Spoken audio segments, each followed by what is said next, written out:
Oh, give us a mind to live right. Yeah. Oh, give us the mind to stay holy.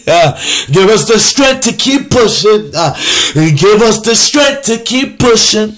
Give us the strength to keep pressing. Give us the strength to keep holding. Give us the strength to be sustained. Give us the strength to be sustained. Give us the strength to be sustained. Oh, give us the strength to live right.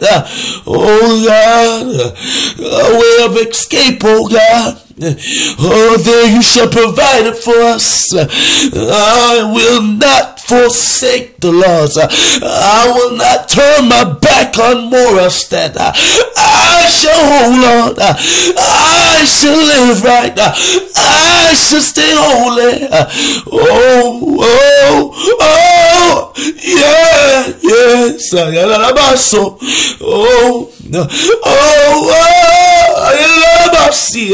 Oh, yes.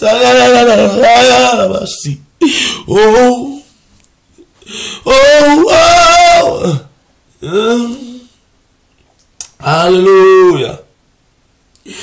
Without reading, your mind is not training in a certain distance.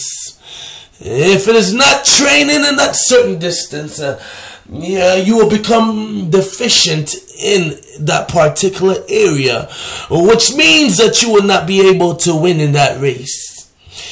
Without reading, our minds are being limited.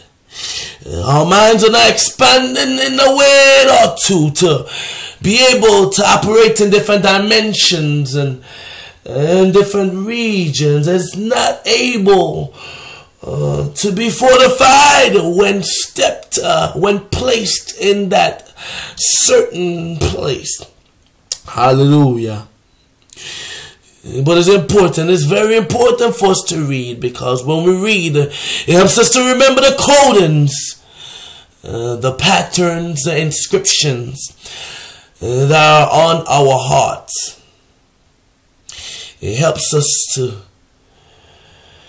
tap into that which is in there. It's in the bank, it's in the vault, it's in the room. But we need to get familiar with what's in there, where it's actually located. We need to be able to step into that vault and know where to turn and where to find that file that needs to be used at that direct moment. We will not know where it is if we have not actually been walking around and scanning the place. If we have not been studying, we will not remember the codings. We will not know. We know that there are genes and there are patterns, but we don't know how to connect them. Hallelujah.